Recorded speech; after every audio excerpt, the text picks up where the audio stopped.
Greetings from Podcastville. The Church of What's Happening Now is brought to you by Squarespace. Listen to me. Easily create a website by yourself. Make it yourself. Make it stand out. Stand out with a beautiful website. Ready to start your new business? Get started with Squarespace. You think it, you dream it, and you make it. With Squarespace, destiny is calling. It says you need a new website. Make it with Squarespace. The future's coming. Make it brighter with Squarespace. What I'm going to do is I want you to head over to squarespace.com right now. Again, go over to squarespace.com right now for a free trial. When you're ready to launch, when you're ready to make your dream a reality, use the offer code CHURCH and save 10% off your first purchase of a website or a domain. Did you hear what I just said? When you're ready to go, when you're ready to make that dream a reality, go to squarespace.com and use offer code CHURCH to save 10% off your first purchase of a website or domain, all right? Number 2, this podcast is brought to you by Onnit. Listen, it's February, 26th, and you're still digging around. It's time for you to go to Onnit.com right now and get some Alpha Brain, a little Shroom Tech. Flu season's always upon you. You know these creepy cocksuckers. They're always filthy. They're breathing on you.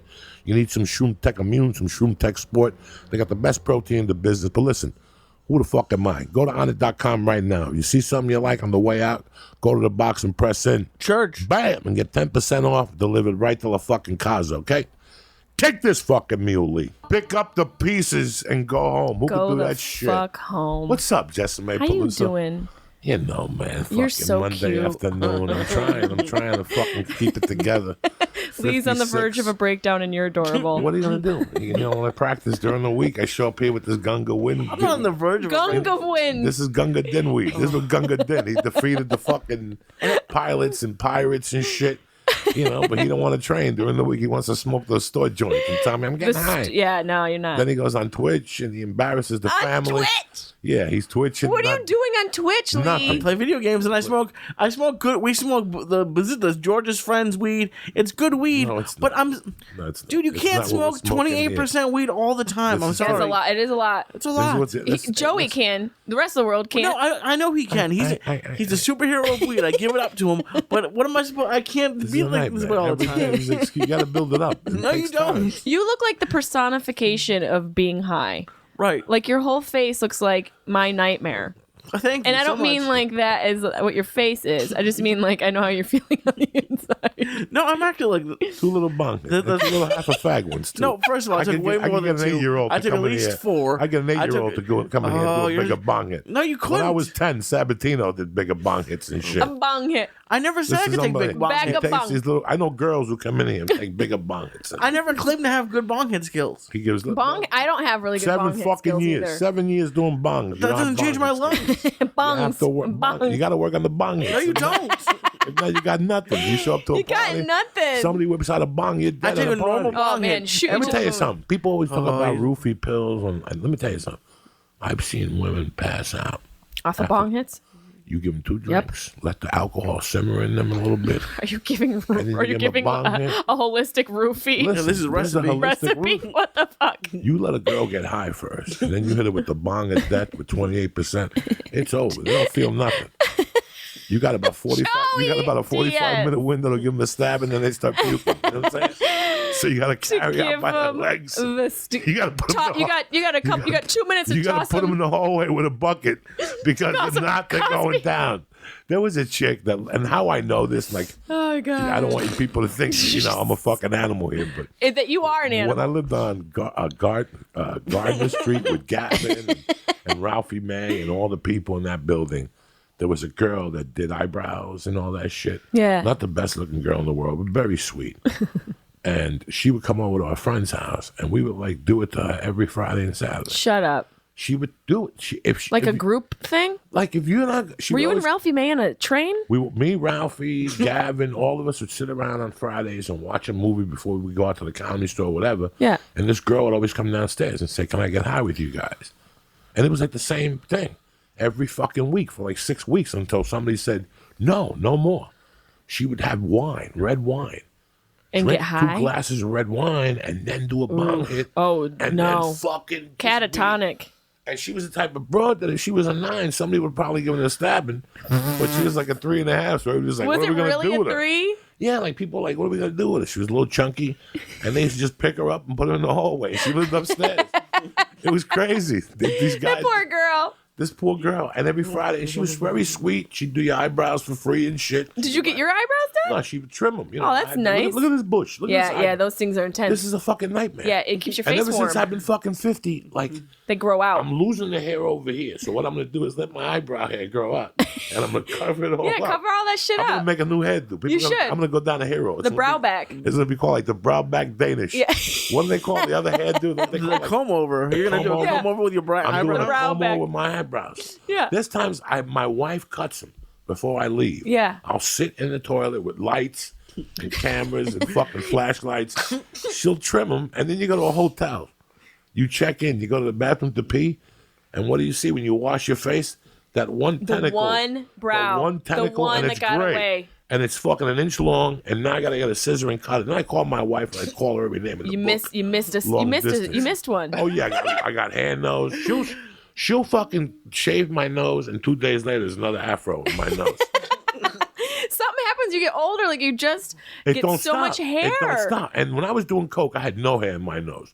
Like the coke just burned the It just hair shot. out. Yeah, It For burned it out and shot to the for back of your 3 neck. years. I had like a Brazilian wax in my nose for 3 years. Like no hair grew out. It Your was perfect. cilia was all high. Now I can feel the hairs like growing, tickling the tip of my nose. I gotta cut I know 'em. you get ones on the edge of your Oh nose. my god, it's a fucking nightmare. It's like you turn into a creature. You guys aren't Jewish. What are you talking? I'm the one who has to shave my back, my ears, my nose. Why do you have to shave your back? Because How bad is it? It's a sweater. Is it? Oh yeah, Well, maybe you should move to a colder climate and make it be useful. oh my god. it is useful. For what?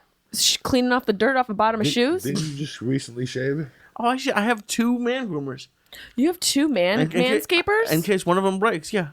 Oh, I'm picturing people. You mean a device? Yeah, it's like a back scratcher, but it It has a stick and everything. You do Oh, that yeah. by yourself? That's the saddest thing I've ever heard of, Lee. You need to go have a lady do that for you. When I had a girlfriend, she didn't like me to shave it because she said it would get prickly when it came back. So- Yeah, it comes back prickly and it feels offensive. But you need to have like a lady take care. I don't mean like a girlfriend. I mean go to like a lady.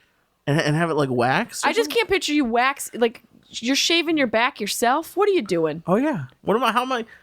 You can't ask someone. You need to go to an appointment. You should can't ask someone on idea Tinder to do that. He's gonna be the wolf man in 10 fucking years. He's gonna have What do you mean? 10 years already? neck hair. He's got the hummus neck already. The hummus neck is. You mix the hummus neck with that hair. I mean, 'Cause Lee. now he gets all that hair. So in between the back with the cortisol that gets released from his neck. The cortisol.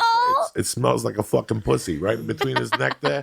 Like when a pussy gets sweaty, it has that onion little mist to it. An onion mist. you gotta take They're care at of that. Coachella this First year. of all, my neck smells great. My neck smells like. How can you what's the know? right word? Because for how do you years, smell your we had neck? a fly that used to no, come in here and would be this is around why. his neck. Because I we have to even deal have it with- documented on podcasts, like 6 or 7 podcasts, where we Actually, would talk about a fucking fly being in the office. I remember a fly being in an office. And he in always here. be in that corner by him. Because it was warm. And I had to talk to him man to man. You got to start washing your neck. No, with the- and so this is with the why I'm washcloth. sure that I have a loofah, mind you. Okay, and now. it's the red one. And what's the Old Spice or something? Yeah. that's what I use It takes because the dead skin off.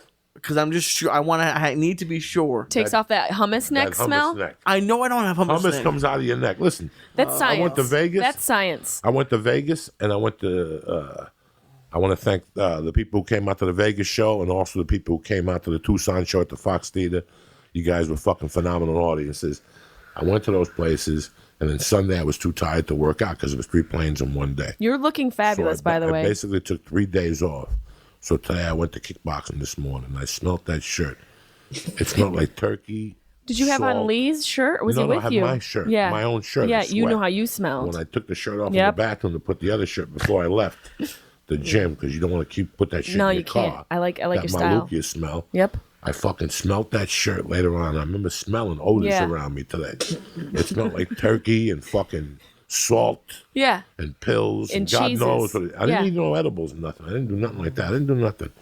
I think I took an anxiety pill Saturday night and with some coffee, but just those 2-3 days without sweating, Yeah. you could smell what comes out of you. This Yeah. guy goes weeks without sweating. No, I don't go weeks. So when You he comes in here and Lee, starts sweating, You gotta sweat other in the places. summer, He said would 2 sweat from- podcasts ago that I've been going to that workout thing. So Yeah, no, for the last 3 months. But before that, he wouldn't sweat. And he would come in here and it would be hot in the summer, and the door would be and then open. you'd sweat. And he'd sweat a little bit, and the I'm hummus always neck sweating. would come out. and then a fly would start coming in here. I remember there being flies. He found like a scorpion in the corner. Like he attracted everything. A scorpion? He found something in the corner. What did you find? If I found a scorpion, it was a bee came in once. Something, yeah. If I found a scorpion, I would never come here again. And the bee went to sting him and left because of the hummus neck. Hummus is a natural bee deterrent. I wish that was true. I would slather myself in hummus. What else is going on in your world? How is NACA? For people who don't know, Oh, God. NACA is where you go to showcase, so colleges will hire you for big money. They used to give you a rental car. Yeah. When I first moved here in '97, if you were doing colleges, it was like you were making $3,500 a night, a fucking car, a rental car, because you had to drive an hour. They gave you money for a rental car. Yeah, see, now you got to get your own cars. Okay, yeah. In the old days, you got a car, Jack. Yeah, now they don't do that now. Now you got to do it yourself. But, I went a day early just to kind of check it out, just to see what the process was. Because it's a bunch of college students, and everyone's got the right to be offended now. And I was like, I'm just going to go do my thing, I don't know how else to do it. I'm just going to do what I do instead of trying to, manipulate my set to fit some mold that I'm not even sure if it would work in the first place. And I had to host the night, Joe. I had to host it. I had to host the whole thing. I had to bring up magicians. I had to bring up a fucking medium. Lady out there like a T, a B, a J, a K. I had to bring... How does that work? How does that go over with a big crowd? She guessed a lot of stuff. Her and her husband, they were guessing stuff that was right. They were guessing names and all sorts of information from people. I don't know how the hell they were doing it, but I had to bring up a magician. I had to bring up a medium. I had to bring up a musician, 2 comics. And so, honestly, my set, I felt like I ate a bag of dicks. I feel like everyone I know that's done NACA feels like they've eaten a bag of dicks. You know what I mean? Like the college shows, it's just... But afterwards, so I'm performing. I'm like, all right, this is not going the way I want it to go. I'm just going to get through it, have as much fun as I can. I ended on a fucking twerk contest between a college administrator and a couple other students. I had them up on stage. I was like, I'm just going to have some fun and go crazy with these kids. They went nuts because of that, because there was an administrator up on stage, Dennis, doing twerking. It's middle-aged dude twerking. And then I go to the booth and I'm walking over with Christian from CAA. I'm like, I don't know how that went. He's like, that was great. And I'm like, I don't know, bro. I appreciate it. But as a comedian on the inside, I'm dying a slow death still. And I'm off stage. Now, is it still, there's booths? Yeah. So we go to the booth and we couldn't keep up with the people who came to the booth. We were so packed with people coming to meet me and talk to me. And I thought I ate such a large dick. So you got a couple colleges? Yeah, a whole bunch. God bless you. That's what I was saying. But I thought that's I did why your reaction. Well, I'll tell you, if I still remember doing this fucking room I used to do for money, and I've told Lee about it in the audience in the podcast, and those are the worst nights of my life as a comedian. I was going through something that was really bad at that time. I was going through the ugly divorce. And I would do comedy to take my mind off the divorce. I focused on comedy to take my mind off the anger and the frustration. And have some place to put it. But there was one night a week where I would have to go do comedy at a place. And the beginning was fun. But then towards the middle, it paid my rent. Yep. It contributed to my cocaine habit. It put gas in my car. The guy took care of me and he fed me. But every time I'd sit there, my heart would be breaking inside. And when I moved from Denver, one of the happiest things I had was that I knew I never had to go back there again. And it was the Elvis impersonator from Vegas that was just fat and old and ugly. And he would make great pasta, but then he would be an Elvis impersonator in his own restaurant. But he liked me, and he would give me and another guy work every Wednesday. Oh, my God. And we would have to do sets in between the Elvis impersonator. And from time to time, one of his friends from Vegas would drop in. And, with a bunch of fake credits, and the guy was horrible, and he would sing a song I'm going to do a Frankie Valli duet here. Oh, no. Yeah. And my heart would break, guys. I ain't got nothing against Frankie Valli. I ain't got nothing against Elvis. The Elvis impersonators are like clowns for some people. They just don't like them. Ever since that, because I couldn't believe that at that age, it's like me right now, at 56, if I said, fuck comedy, and with this fucking disgusting body. I'm gonna go be an Elvis impersonator and grow pop chops, and then open up my own restaurant and sing during the shows. Oh man, he sounded nothing like Elvis. I'm sure he sounded Nothing. like I imagine a goat in pain. And when he would try to do Elvis, it was even worse. Oh, guys, it was painful inside, and it was like a small 75, maybe a small 50. I don't remember what it was. Maybe a small 100. I don't. And sometimes you got tips from the people. You know, it was just heartbreaking to do, but I had to do it because it was part of my number. Yep. For the week, it was part of that goal, and Denver had slim pickings. Yep. You know, but there's been situations where you go, bro, what about Penguins? Penguins in Iowa. They booked me for a week, and then they call me. They go, we got a special night on Wednesdays. We do. Penguins. It pays like a G note LaRue or something. I'm like, a G note? Let's talk about this. Yeah, Like, hey, especially midweek. So I thought it was at the club. It was like you had to land at the airport and then take a puddle jumper. Oh damn! And I had You must have loved that. Thank God I had friends that picked me up and gave me the 40-mile ride. It was a bowling alley. That's like a Bill Hicks style. It was a bowling alley. It was a fucking bowling alley. And would you perform on the lanes? No, you Where would you performed be, in the like- back of the bowling alley while people were bowling. Whoa! Could you hear like them hitting balls and And strikes? the owner, course, yeah. And the owner like guitar acts. So the MC and the feature were guitar acts, and the headliner was dun dun dun. Dun. Oh man, music should always end it. You want to talk about slow death? At a bowling alley, and I remember the owner going, "I love you, man. When can you come back?" I'm looking him straight in the eye. You're like, never. You're gonna have to resurrect me from the He dead. goes, come on, man, bring Joe Rogan with you. Listen, if I brought Joe Rogan with me, he would shoot this place. How long ago was this? This had to be 2005. Wow. 2005. That's not that long ago. That was 13 years ago. That I dude can't in believe Iowa. 2005 was 13 years ago. What the fuck? 14 years ago. Let's be honest. No, this had to be June of 2005. The Longest Yard came out in May of 2005. That's whole summer. I did a tour, like a deep. I got an agent. In fact, it was Mike Berkowitz. Who's that? What? Yeah. WE now. Yep. They had an agency in Burbank, and Bill Burr got me with him. Because I said, Bill, I got this movie coming out. Maybe a little opportunity to get me into a couple clubs. So Bill called them. They called me, and they booked me straight all summer. Did they? And it was just a Coke festival. Oh man. It was just me going out there. Would you doing just blow. wake up and do blow? No, I would wait till nighttime, like a normal. Really? individual. Like a normal I would have savage? a regular life in the daytime. Yeah. Towards the end, I wasn't. But a would you fiend. sleep if you're doing coke at night? Does that mess up with? Did you ever sleep? I would go home in the afternoon, take a little nap, and lie to people, tell them I'd go home to write. I would stay up till about 4 or 5 snorting. I'd sleep from 5 to about 8:30. Get up, eat breakfast, go do my errands. We were saying this before, like you were saying you were happy, like you're still alive. How are you still alive after you've lived such a hard life? It wasn't a hard life though. But I mean, not sleeping and doing blow?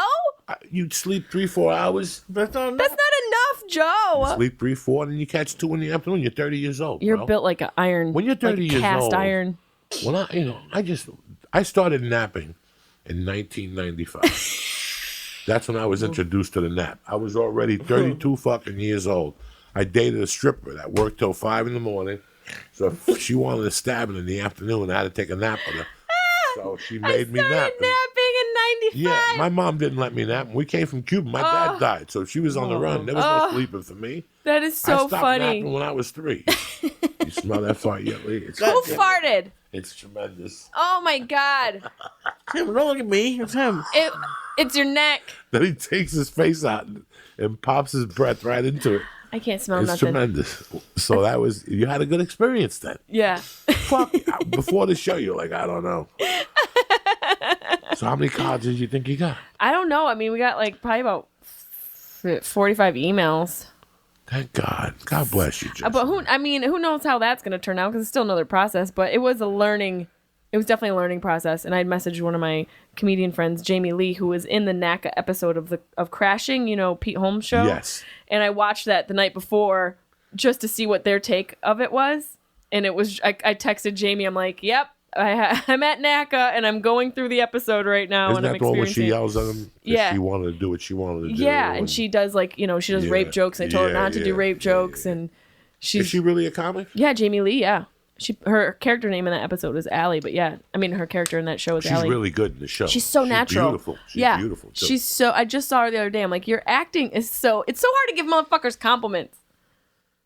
Like, I don't know about you, but like I went to give her. I was like, your acting is so good, and she like, typical comedian just doesn't want to like accept that love. Yeah, we don't want to. We don't want it. It's like we act. We just don't know nothing. yeah. I don't know nothing. Yeah, you don't want to accept that you're actually. What you're doing is good. How happy do you get when you see one of your friends on TV? It's the greatest. And they kick it out of the park, and you're like, God damn! It's the greatest thing in the world to see that. It really is. Just to see people you've grown up in the industry with doing stuff and not, being stuck working at some 9 to 5 with a boss, yelling into their hummus neck. It's so weird to make the jump once you get the smell of blood. Yeah. Once you get the taste of blood, you're like a shark. You're like, okay, I want more. Yep. And now this is what I have to do because everybody thinks, oh, well, I have an agent. That's great. That's great. You still got to hustle. Yeah. You still got to go get breakdowns. You still got to go meet people. You do everything. You got to do everything. You have to do, and just, it's that thing where there's so many other comics that are like, oh, I just need an agent. I just need a manager. And then what?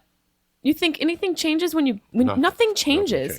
Nothing changes when you get an agent or manager.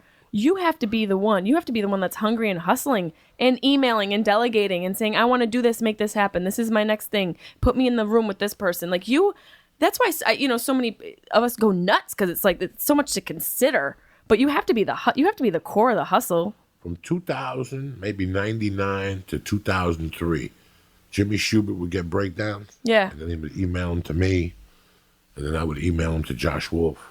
I love Josh Wolf so much. And you got breakdowns every day. Yeah. Okay, so that was the first thing I did in the morning. I would wake up from one of those Coke hazes. I'd drink some orange juice, at drink a little coffee. No, I'd get up at 8. Did you? Yeah. That's early for a comedian. I get the breakdowns at 6. That's early for a comedian. I had to have the breakdowns to my manager by the time he got in the office. Wow. Whatever I thought I was good for, I had to have into my agent on my own. Yep. So I would sit there with glasses. This is when the breakdowns were 140 pages. When you'd sit there for fucking an hour and just with a looking at everything, piece of paper and a pen, casting director, the name of the project you want to go in for, and then after you write all that down, you got to fucking email your manager. Submit me for this, submit me for that. I'm gonna call this chick, June Larry Johnson, book me for NYPD Blue. I'll call her office. I know now you set the strategy in the office. That was the first thing. Never mind stand-up. Yeah. Like, never mind stand-up. I know. That's aside from stand-up. That was aside from stand-up. That's something totally different. Completely different. It's such a different muscle. So it was 2 hours a day just focusing on acting. Yeah. And then shit I would see, submissions, like if it was something around the corner from me, like if it was something at Paramount when I lived in Hollywood, I'd deliver before 9/11. You could walk on the lot. Yeah. I would just go and drop it personally at the fucking office. Hi, how you doing today? I want to drop this off for the show with, that's how I got the show with, what's her name? What's the fucking dude, Ben Affleck? What's his wife's name? Jennifer Lawrence. Jennifer Garner. Jennifer Garner had a show before, a TV show. She was a tough chick. Oh, yeah, Alias? Yeah, Alias. I got an Alias. I walked on the lot and brought a headshot. And the assistant saw me and said, you'd be great for a bouncer in a strip club. That's wild. And she called the casting director, and the casting director called me direct from the headshot. That was part of the hustle. And that was your morning hustle. That was your hustle till 12. Then you went and met the boys and ate lunch. And you picked up some shit. Then you'd have an audition. And you'd bump into somebody and they'd go, did they call you in for this? You're going to get called in for that. They looking for girls just like you. Now you're at the fucking audition calling your manager. Yo, I just bumped into a girl that said they're looking for blondes for the Pacino movie. Oh, that's that movie Silence. Yeah, I already pitched you already. All right. So now you're getting the ball rolling. They're on top of things. It just doesn't come to your fucking door. It doesn't. Then after all that, you go home, you sit for a half hour, write some comedy. Then the store calls you and says, you got 2 spots. And then Felipe Esparza, hey, bro, what are you doing? There's a gig tonight, bro. 10 o'clock, it pays $40 in a burrito. And I'll take the burrito. And you got 11:15 at the store. Yep. You got 11:15 at the store. You knew the store was going to be running late. So you had to make it all the way down to Orange County, all the way back to the store by 11:15. Same amount of traffic, even more on Sunset. Yeah, sometimes it's like that's when Sunset really had a lot of traffic. That's when they're moving. That's when they're moving. Yeah, they're going from place to place. Had a lot of traffic. They're going to their second location. It was like you would get home at 1 a.m. and guess what?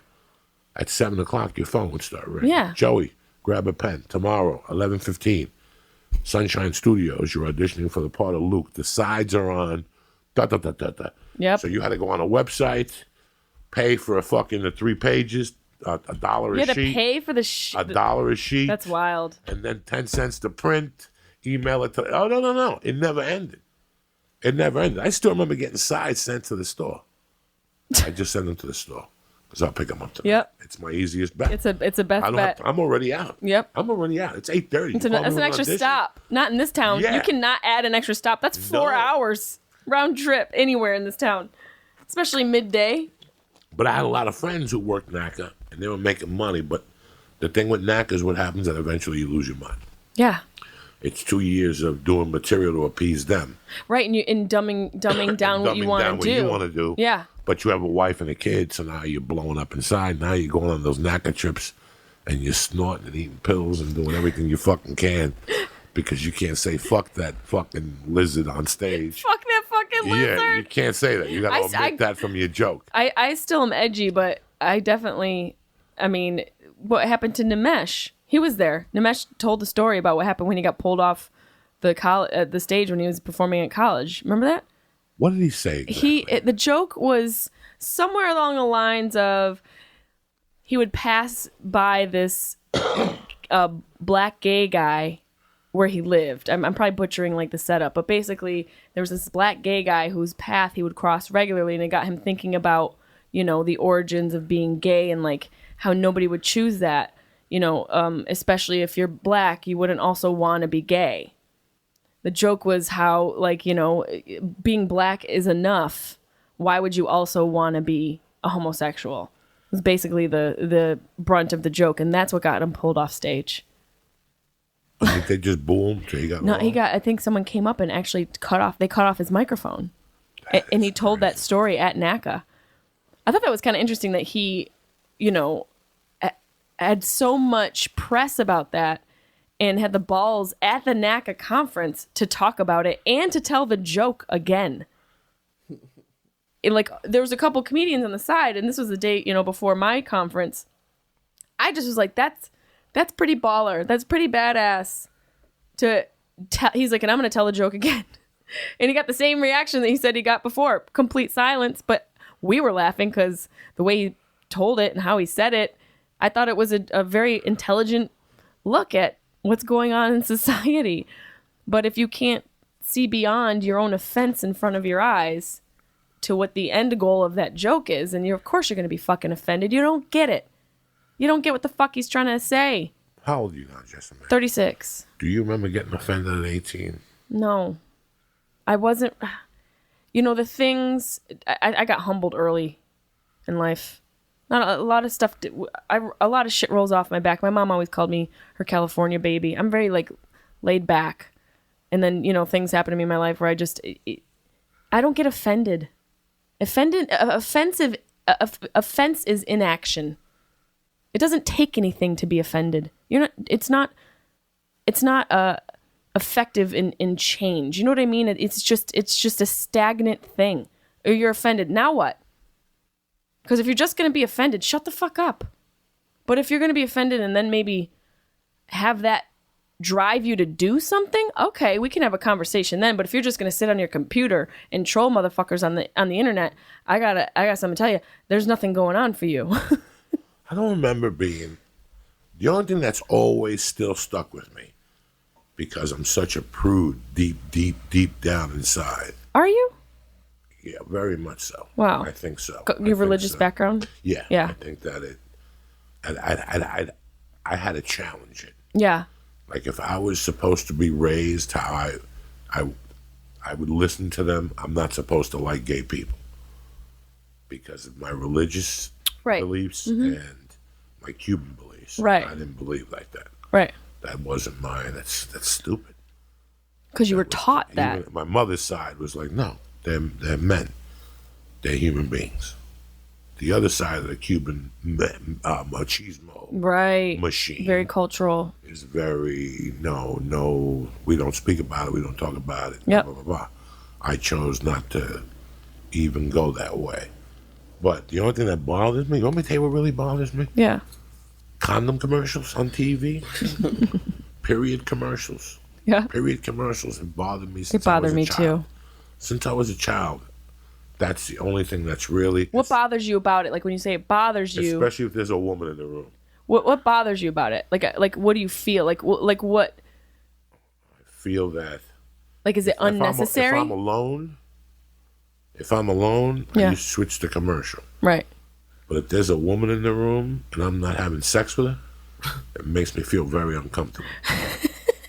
Like what kind of period commercial? Like Anything. Like tampon commercials? Yeah, like a tampon commercial. It makes you If I uncomfortable. come over to your house and your boyfriend invites me over for football, Yeah. and we're eating chips and we're smoking dope, when the tampon commercials come on, Yeah. you won't hear a peep out of me because I'm inside boiling. I'm just boiling inside. And also, do we need tampon commercials? Yeah, like I at just this don't point, need do it. we? It's Why? a football game. Why is there fucking unless somebody got kicked in the twat?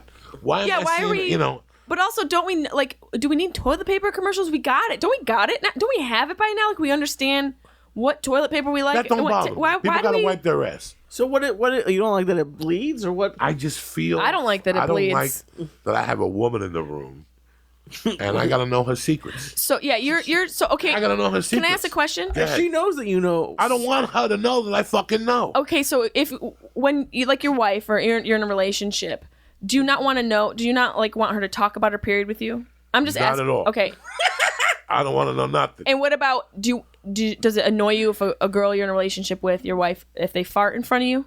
No. That doesn't bother you? No, I love it. That's a paradox to me. Don't you think that's weird? That one thing. You got- to me, those period things are thing never- mutually exclusive. The period thing doesn't bother me. The period thing to me is like, you know when you're driving and you see a stop sign? Yeah, That's what I see. Just blood. Red. yeah. Mine's more like A1 That's steak what, sauce. That's what I think of. Yeah. You're welcome. That's why I don't like touching it, looking at it. Oh, now I don't like it I don't anymore. want to Mine- fucking... mine that looks brown like shit. what your it neck looks like you smells shot somebody like. in the head. When you shoot somebody in the head, they get that brown blood or you stab them, that brown blood. That's what it is. It's dark blood. That's it. It's oxygenated. Once I see that shit, I go down like a bag of potatoes. That's so interesting that But the you'll eat period- asshole. Right. That's You'll all. eat ass, but not. As long as there's no blood around it. Wow. Now, That's if I dick you in interesting. the ass and blood comes out, fuck it. Let's do it. It's a party. It's my blood. Oh man. No. Joey D. No, I don't want to see no blood down there. But you don't mind farts. See, I that's You don't know how many interesting. times I've had sex with a woman and she said that we're all coked up or something. And she said to me, I'm at my end of my period. And you're like, And nope. I've put the dick in there with a condom in the early 80s, like in the 80s. And I've gone to the bathroom and I've taken my condom off and there's a little blood on my condom. You have no idea. Like, I want to go out there and stab her. If I go pee and blood comes out of my pee because my suction of my pee after I nutted. Yeah, but pulled the your shit is period okay. blood out. Shit is okay coming Yeah, out of your but dick. No, shit- but I've never put my dick in a woman's ass and shit came out. But Blood's if you never did, came out. Blood's never come out. if you did do, bone a girl in her butt, Yeah. and then there was some shit on your dick, you'd be cool with that? You wouldn't have the same visceral reaction? I would go wash it off. That's so strange. Disgustingly. Isn't that strange? I wouldn't embarrass a woman and tell her you got shit in your ass, Jessimae. But if she bled on your dick, would you freak out? I wouldn't say. Would you be like, you demon, you witch? At that age, I wasn't in business to embarrass a woman. I didn't really want to embarrass a woman Demon. at that. Like, why didn't you fucking tell me that you were bleeding from your pussy? Right. I mean, no guy wants to hear it put in that Right. context. Number one, I asked you, like, if you said to me I'm on day 2 of my period, you're sucking dick. And I'll suck your titties. Like, I remember getting coked up. Duly with noted. Yeah, just know that right off the bat. The first, second, third, fourth, fifth day. And then Those are the dangerous Then days. there's 5 days after that where there's no blood, but I can smell the calcium in your pussy. Oh yeah, it's all from the metallic. leftover blood, like Yeah. all that. It smells like gunpowder. It smells like napalm. So for penny. 2 or 3 days, it smells like gunpowder yeah, down there. yeah, it's From the apocalypse afterbirth, now. whatever the fuck comes out A of it. pussy lips now. And then it's fresh again. But I know, and people, I know this is offensive language to some people. We're just talking the truth here. No, it's If you want to show clinical. about the truth, this is the truth. Yeah. So for me, there's a lot of men, including Lee, that I've spoken with that appreciate a vagina when a woman's bleeding. They said they think the sex is better. Women are more. Lee- I didn't say Syatt. that. I said I don't care. He doesn't care Because a lot of girls get hornier on their period. on their period. And They I- go It's like bananas. it's there's like days before and then right around there. I mean, if it's really bloody, that's kind of. I'll just take a shower. I always take a shower after. Except for your neck. Yeah, I have a plastic wrapper on my neck to keep the smelling, but it's I really don't care. I'd use a condom maybe if it was like real. I don't go like when it's super heavy, but like later. I'm like, don't touch me. I'm like, don't touch me. It's my period. My mother put a thing when I was a kid. I would clean the bar, and I fucking stuck my hand in the tin where they put the periods. In the 70s, you would have a tin next to your toilet in the bathroom. Yeah, we still have those. And you put your period in there. My mother told me there was a treasure in there one day. I stuck my hand in, and I came out with a Kotex that looked like a softball. In the 70s, Kotexes were thick, so when you pulled them out, it was like having a softball in your fucking hand. The chick was as big as you. You had a towel on your pussy. It's like I shot you in the pussy. There was so much Kotex. So that jizzled me right there. I fainted that day.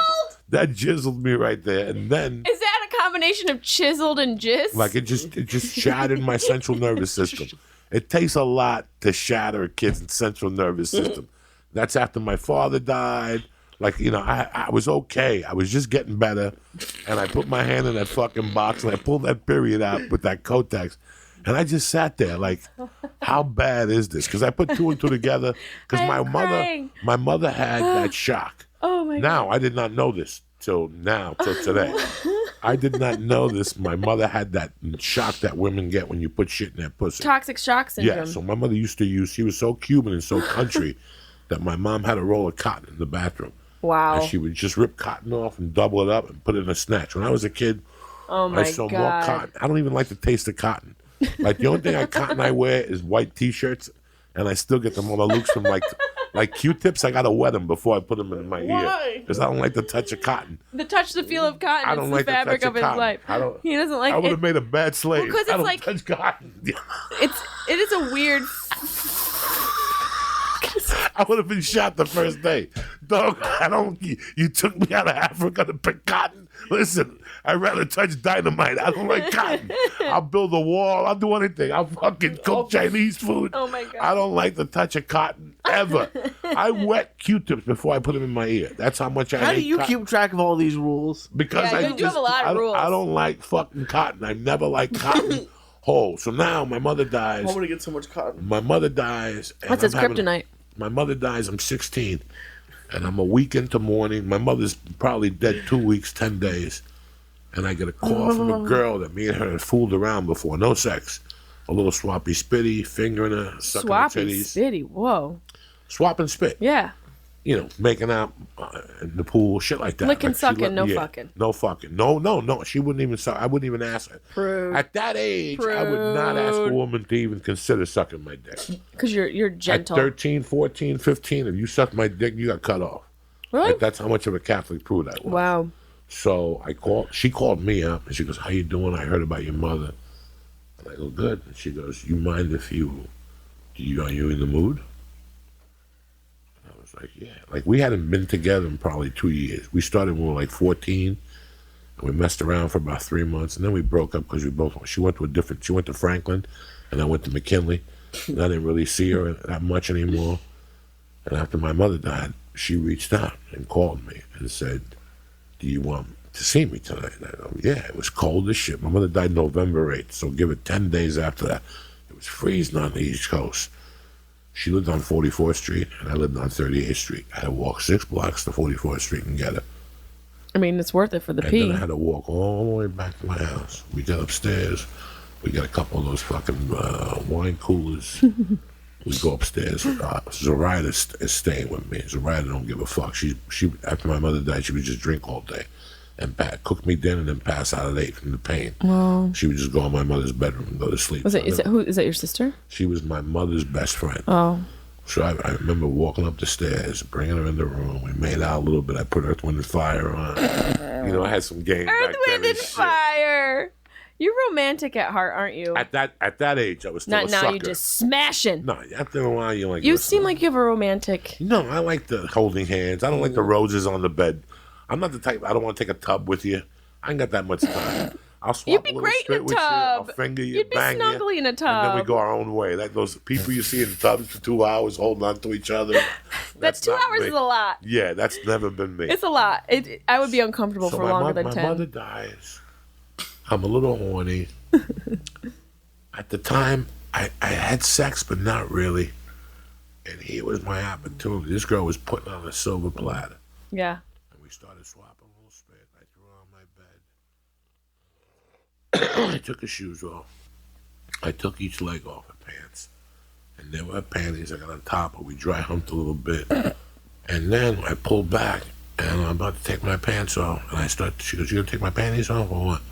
And I'm about to take her panties off. And I just looked down. And she's got this fucking pad in between her legs. Whoa. And when I pulled out the underwear, you ever go to the Joker house? You know, the House of Love? You ever go to the House of Love in a roller coaster? You know what the House of Love Oh, on yeah, Halloween? yeah. The House of Love when Yeah. you're a kid. Yeah, it goes. And there's always a guy at the end that goes, blah! Yeah. And his tongue is real long. Yep. When the Kotex popped out of the underwear like a Joker tongue. Lanta. And it was filled with blood. Oh, my. And I held her legs, and I popped up like it was like a fucking, like it had a disease. And I go, do you have your period? And she goes, yeah, but it's only day 1 or day 2. I go, you got it. Put those panties back on. And she goes, why? I go, because I can't see blood. It was a disturbing night for me, dog. I was pissed off. Was that the first time you ever seen blood in that? That was the first time I saw. Context? In that In that context. Kotex? In that context. She was on her period. And I said, you got to put your pants back. And I don't want to say her name because she's passed. And I loved her. She was a great friend. She was a good friend to me after my mom died. I put her panties back and her jeans. And then we talked a little bit. And she asked me why didn't I like it. And I told her I just don't like blood. I don't go get needles, nothing. And she goes, oh, that's so I'm not sweet. good with needles either. And then we walked home.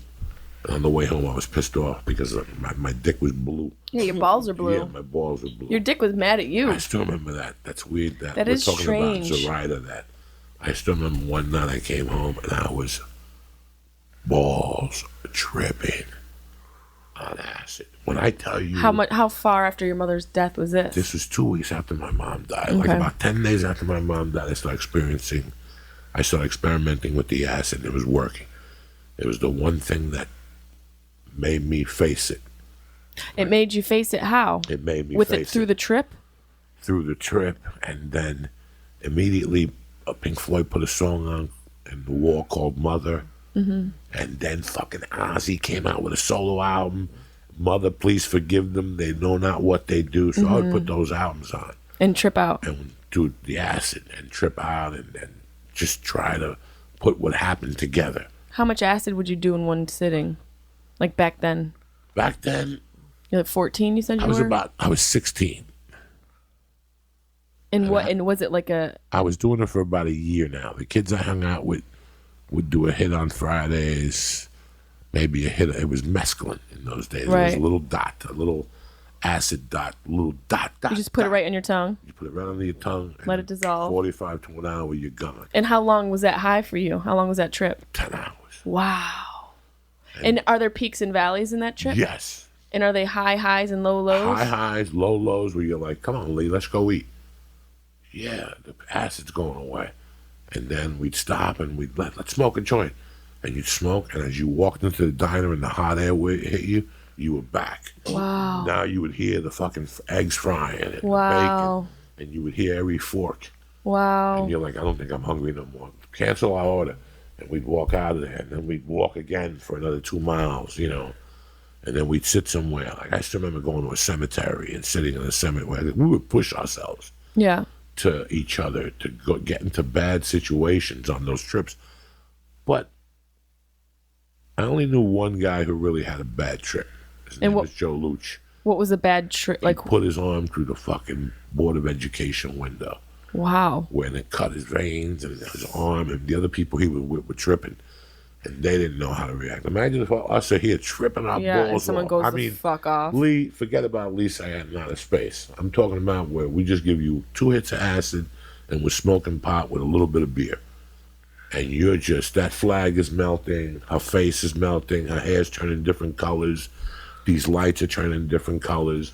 You go into a vortex for a little while, you go into a giggle vortex where you start giggling at 10 o'clock and it's 11:40 and you're still giggling. Really? About a fart or about something. Really? You laugh that long? Yeah, I've never you're done laughing acid. for an hour. You're just laughing. And then you're like, oh, okay, thank God that was gone. And let's go to your house. And who's at your house? My grandma. and she's sleeping. Let's go over there. But also that night, that's the night the grandma decides she's got insomnia. So when She's we walk roaming around. So when we walk in your house, the acid hits her. And she starts talking to us about 1960 and about Sinatra. And now you're tripping your balls off. Now you got another hour of dealing with that. Then you get out of there, and it would have peaks and valleys. Like you go, ooh, thank God that's over. It sounds like a nightmare. It was, but when you're with your friends, you got no curfew. New York City was wide open. Yeah. The woods by our house was wide open. We traveled in packs of 6. Yeah. You know what I'm saying? With 2 chicks. And nobody was fucking the 2 chicks. They were our goombas.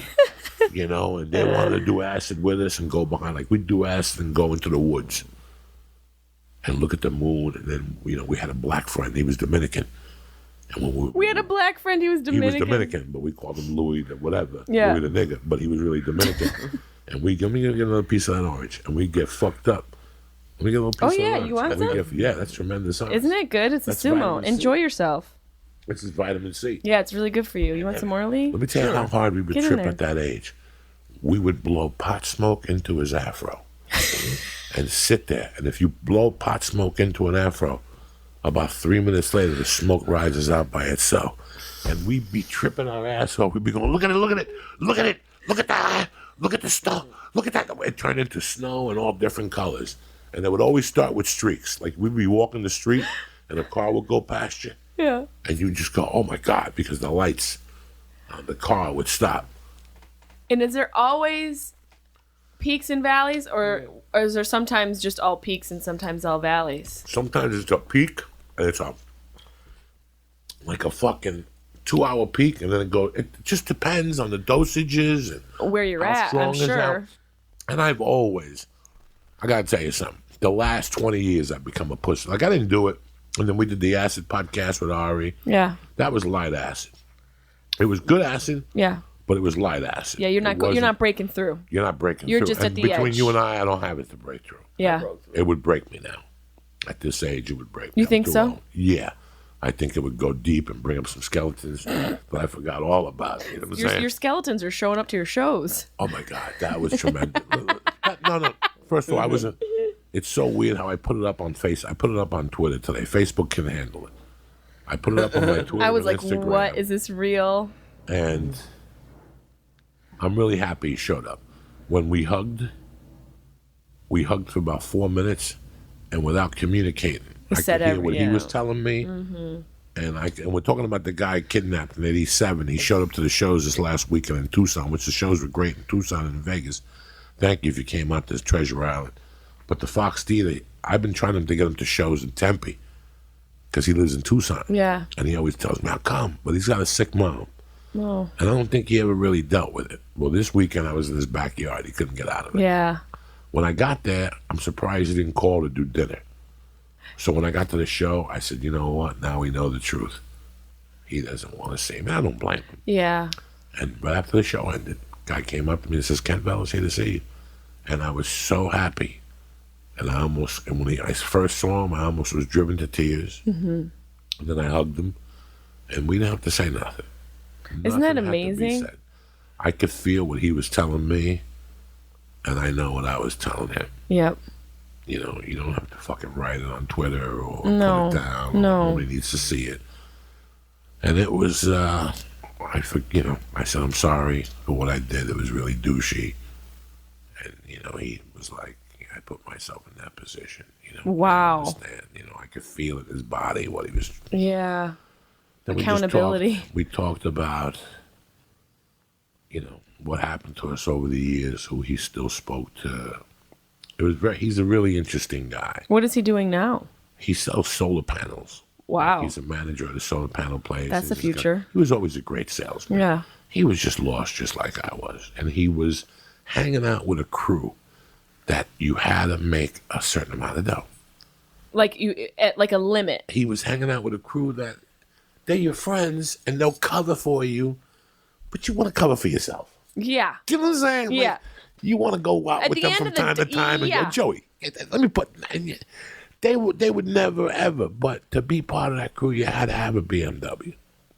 Wow. Their father owned the BMW deal, so all the kids had That's BMWs. a lot of pressure. So he came from the other side of Boulder. You know what I'm saying? He hung out with these kids. He hung out with Jill Goodacre. Who the fuck is Joe Goodacre? Jill Goodacre is married to Harry Connick Jr. Jill Goodacre. Jill Goodacre is from Boulder. Like the wrong side of the tracks? No. in Boulder? She's from the right side of the tracks in Boulder. She got hired for Victoria's Secret out of Boulder. And let me tell you something. She went to the same high school. I think it's Fairview it was called. And that's who sent out the Call brothers into the NFL. Kevin Call was an outstanding offensive lineman for the Baltimore Colts for years. All-pro. That high school had something. Wow. And this kid came from that whole wishy-washy thing. And we sold cars at a place called Bill Crouch Subarus. I had worked at this dealer as a car washer for this body shop. Yeah. And all they did was cars from this group called the Crouch Car Group. At that time, they had Honda, Subaru, Lexus. They had a couple different chains of cars. Mazda. They had a couple different Boulder things. And I washed cars for them, but whenever I would drop them off at a particular dealer, the guy would always go, bro, when are you going to quit washing cars and sell fucking cars? You're killing yourself for $200 a week. Yeah, seriously. They were all gangsters from Jersey. The guy's name was Peter Pinto. Peter Pinto? Yeah. So he kept bugging me, until one day he was short on salesmen. And he said, hey, Monday I want to see you at 8 o'clock. I didn't know what to do. On a Saturday morning, I dropped off a car, and he goes, I'm short salesman, Monday. Put a shirt. Just show up. And I had to call the body shop Monday morning. Go, I can't come in there. I'll be in there tomorrow. And I went there my first day. I read the pamphlets. And I went there and sold 3 cars the first No, day. you did not. Fuck yeah. And I went and borrowed $500 from my so-called mother-in-law and bought 2 suits and 2 white shirts. And I quit the body shop. And I went to work at this Bill Crouch Subaru. And I put my head to the grindstone. The first month I made like $7,000.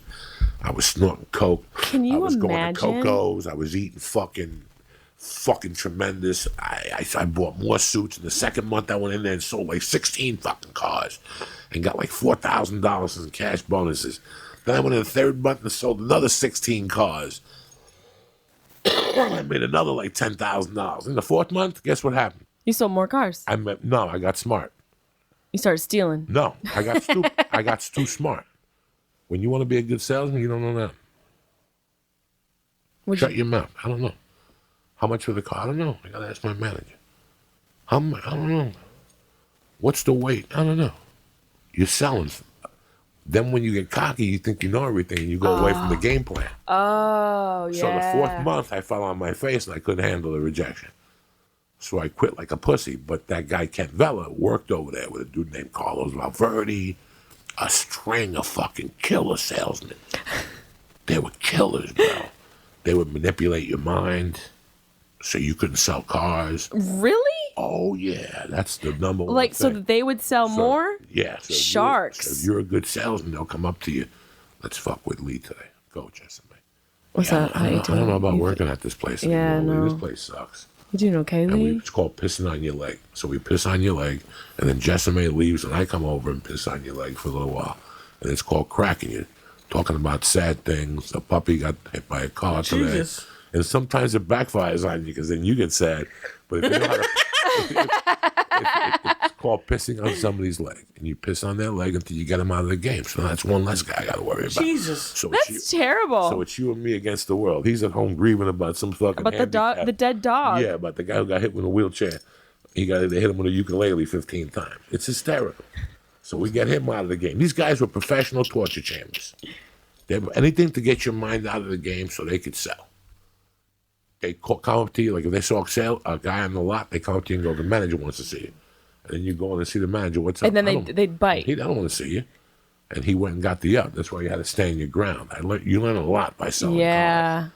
So when I went there was this dude, Carlos Valverde, good looking dude from Boston.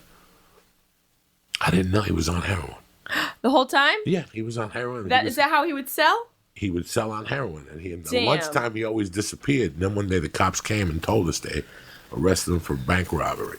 He had robbed 6 banks in the area or something to that effect. Jeez. This place was fucking wild. This place had like 8 salesmen. Sounds like a show. 2 of them were cool, like legit white people. The other 6 were all ex-cons.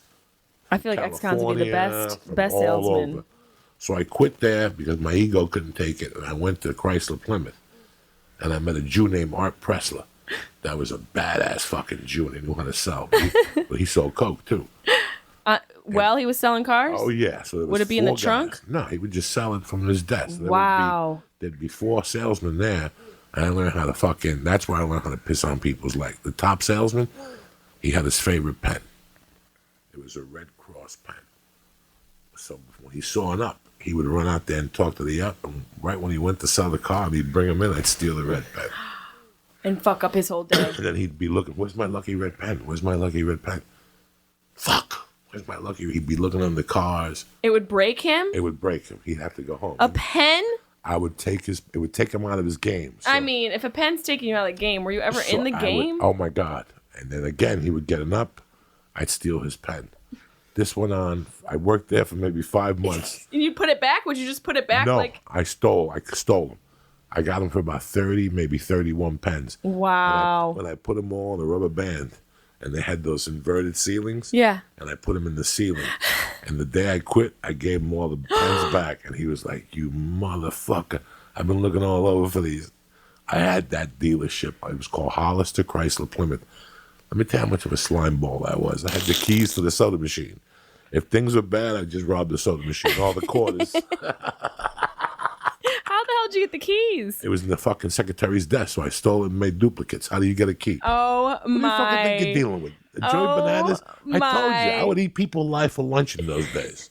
Joey Bananas. You're the reason why they invented cameras. I've said it before. You are. You 100% Joey Diaz. You're the reason for security Fucking cameras. craziness. I 100%. I wholeheartedly agree with that. Mind. So I was doing well at the Chrysler store, but the cocaine was killing me. It was too accessible. There was no more calling a guy. I would just have to go into work, sell a car at 11, and I'd fucking buy a gram of blow. How much was a gram of blow then? It was 100, but it was tremendous. He was getting good coke, this artist. I don't even know how much a 100 gram is now. This Jew was a bad motherfucker. He was a great salesman. He taught me how to sell really good, so now I was prepared to go back to Crouch with the killers. So I went back to Crouch in November. I went back November 1st. I started the month off straight. They gave me a car. I put them together for a car, $1,000 advance, because I was good. Yeah. And I went back to Crouch. And then one day I'm reading the paper, like 2 days after I'm back at Crouch. I'm reading the paper about a guy who fucking broke out of, the cops arrested him for a DUI.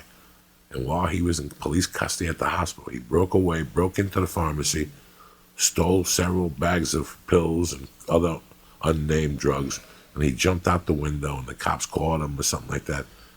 And the next day, 2 days later, this kid comes on the lot. And his name is Kent Vella, and they go, Vella's coming back today. And he comes back, and he had stitches on his lip. And I go, what happened? He goes, I was the guy that was arrested. He had the handcuffs still on, like the red was around his wrist still. So he's telling me this whole story about how he broke out of the hospital, he stole the liquid cocaine, and he fucking drank it. I mean, this guy was nuts. I mean, you know, I was watching Scarface last night. It was on Sundance, and he says a line to Sosa. He goes, I never fucked nobody over that didn't have it coming to him. I fucked him over, but he didn't have it coming to him. Right. He was just at the bad place at a bad time. Right. And this is after 32 years, what I've come up with, what I remember, who I was, the type of person. I mean, I'm telling you, I would steal the fucking soda machine. Like, I had 19 How much cash would you get out of there? The soda machine guy wouldn't take the money out. He would leave singles and dollars, and then he would turn them into hundreds. The first time I went in there, it was like $1,100. I couldn't believe it. What? I took like 200. Then I came back 2 weeks later, and it was like 1,300. I took another 200. It was crazy. So I was just duking them for hundreds, like an ATM. That's what I called it. The ATM? ATM machine. Would you ever take a can of Coke also? I take everything, whatever I wanted in the morning. A couple sodas for later. A Sprite and a 200. So when I went back, he told me this, that he was the guy that had gotten arrested and that his bail was high, and Gebhardt got him out, the guy who owned cars. He did? Yeah, the guy who owned the car dealership Whoa. bailed him out, but he was running on the bail. He goes, I'm running on the bail. I'm not doing time for that. They offered me 4 years. I'm not going to do it. So I go, what are you going to do? And he goes, well, I'm staying with this guy. He's got 2 kilos of coke he's holding. but we have to do this quickly because the guy he's holding the coke for is coming back to get it. The guy's name is Randy Chambers, his roommate. So, right away, that lifted my curiosity. You know what? I was in Boulder long enough. My friends were in New York having a good time. Yeah. They were doing 8-balls. They were going to clubs. Here I am in this fucking town with these fucking Gentiles. I had a nice girlfriend with her family, but this wasn't. I wasn't really happy. That wasn't enough. You needed to be almost dying. And yeah. swimming in a pool of cocaine like 7,000 wasn't enough, and the coke I was stealing, and because you're chasing something. I lived with two. I lived in a house of 3 people. It was a 4-bedroom house, and it was 2 guys, me, and a chick. And the chick was hot. She was a redhead, and she had a little part-time living boyfriend. But I'd get coked up at night and knock on her door, give her 2 lines, and we'd be working that little fat little red pussy. Shut up. I was a demon dog. I mean, I was a demon. I mean, I had a girlfriend. I was a demon. I mean, you know. Consuming. Consuming is what I did. Yep. I sold cars. You were a locust. So when he told me he was going to rob this guy, could I move the coke from him? He goes, can you move the 2 kilos from me? And I was like, absolutely. I got some guys in Aspen that'll fucking take that off your hands quickly. And I called my guys in Aspen. I'm like, what am I doing? I'm just going to rob this fucking guy. So I called my partner in crime from Jersey. What am I doing? I'm just going to rob this guy. I'm going to broker this deal. I'm going to broker. What am I, a broker? What am I doing? I shouldn't do this. You're what like, am I, a fucking broker? I'm going to do it myself. So I said, fuck it. I'm going to call a friend of mine, and I'm going to fly him out here, and we're going to take this guy down New Jersey style, and then we'll go back to New Jersey, and I'll leave this chick, and I'm done with this life. I'm lying to myself. I'm not a car salesman. I'm a coke dealer. I want to go back with my friends, dog. I missed my friends. I missed the life. Yeah, I missed all that craziness. I didn't want to do this shit. Insanity. I was 25 years old, and I was done. My friends are going up to Hunter Mountain, snorting coke every weekend, eating Quaaludes. And I'm out here watching the Denver Broncos. Give me a fucking break. I don't want to be making 10 grand a month, 7 grand a month. So I said, okay. And I went to a guy that I bought weed from and coke. And this guy was a fucking moron. Just a typical fucking moron. He had every accessory a loser could have. You know what I'm saying? Pinky ring? The jacket, tattoo on the forearm when he rolled the jacket up so you could see the tattoo. Geez. You know, this is 87, guys, way before the tattoo revolution. He had done time. He had tinted windows. He had a loud stereo. He had a fucking pit bull. Dude. He hung out at strip clubs. So far, he greased his hair. I'm 8 for 8. He was just a myself.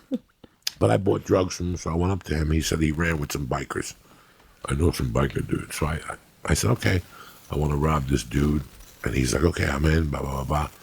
Now, his motivation for robbing this guy was completely different than mine. Yeah, what was his? His motivation was he had met a stripper that danced at a nude place. Not even a topless place.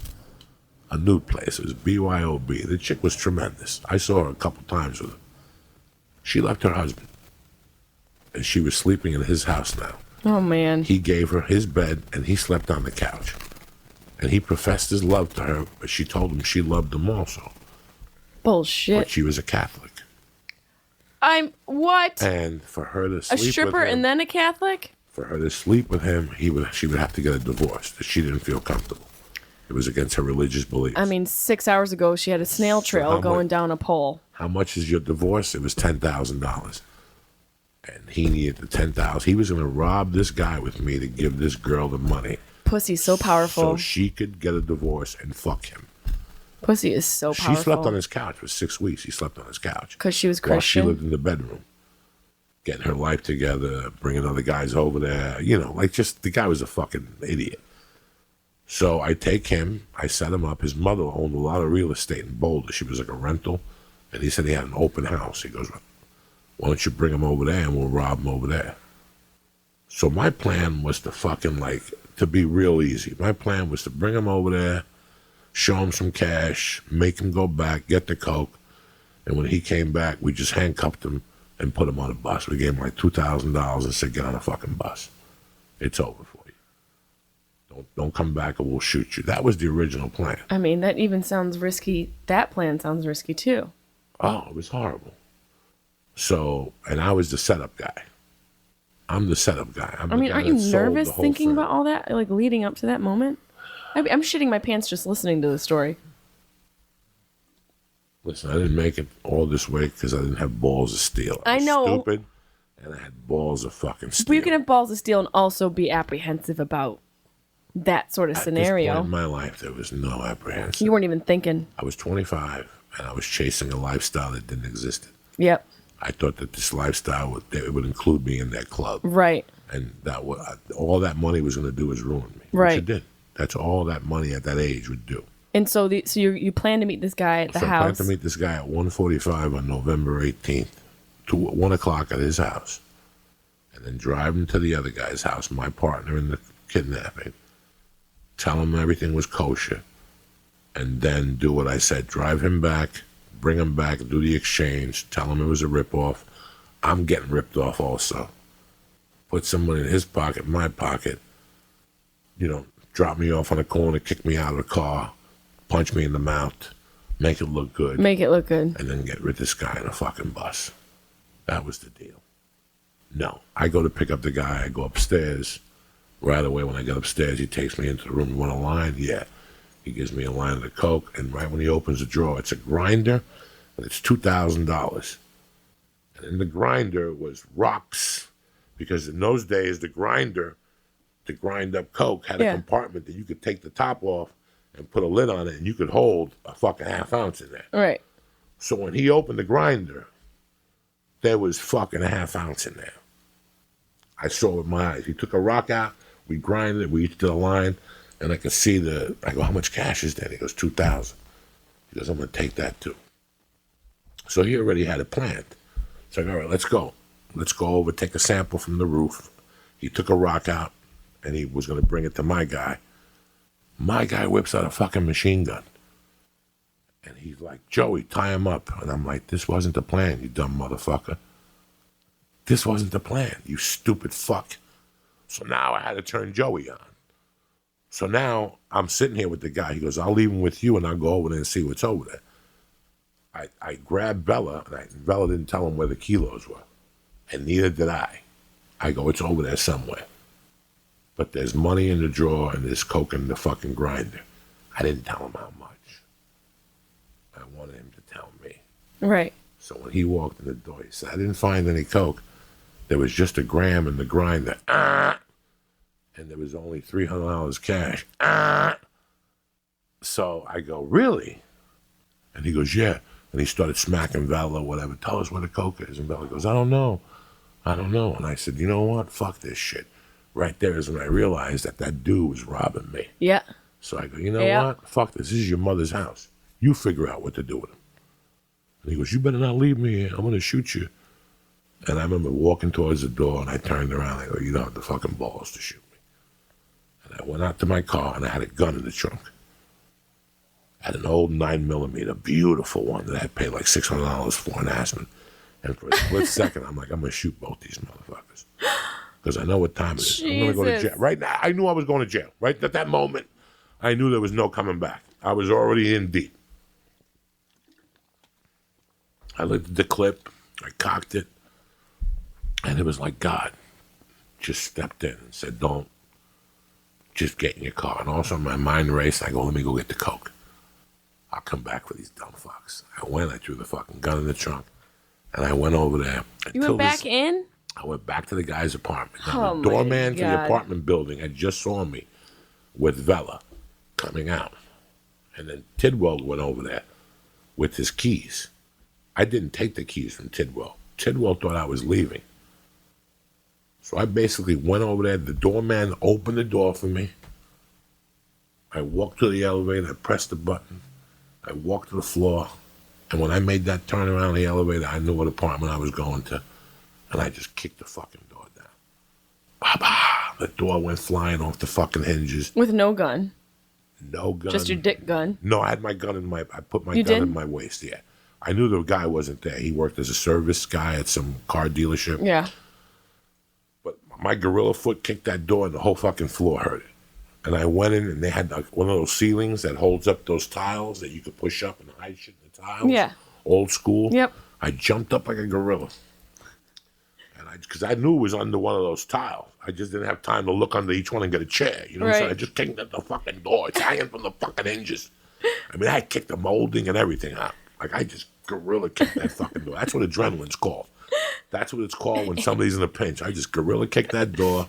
And when you're on coke too. No, I wasn't on No, but I coke. mean, you had done can have one that little energy. line. I had just done no. I had done one little line because I wanted to be alert. Mm-hmm. I had done like one little tiny line. I had done nothing. The adrenaline had blown that coke out of the water. Damn. There's no coke involved. I just grabbed that fucking ceiling and ripped it down like a gorilla. And it just, and all of a sudden, boom. I felt the two little things. And they were wrapped in Colombian newspaper, wrapped with the duct tape. And I basically put it under my arm and walked out of there. And people were in the hallway. Like, people were in the hallway already going, what's going on? I just walked out. I didn't care if they saw my face or not. I didn't What'd you do with the coke? I went out, I put it in the trunk of my car, and I took off. I made a U-turn, and I hid it under a newspaper bin right on Canyon. You ever open up a newspaper? Yeah. You put your cord and you put Yeah, the newspaper? yeah. Look underneath. There's a little stash box underneath. Yeah. That's where we'd hide our coke in the old days. When you delivered a kilo, you don't want nobody to see you, or half a kilo or an ounce, you hid it in newspaper bins.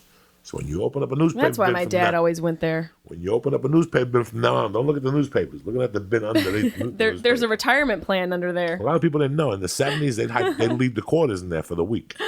What? Like some people would leave quarters. You just didn't look. You were lazy. Wow. You just pulled one newspaper out. You fucking dummy. So I hid it under there. I called my buddy at work. I told him to get a car from his dealership, put fake plates on, and take the coke to Aspen.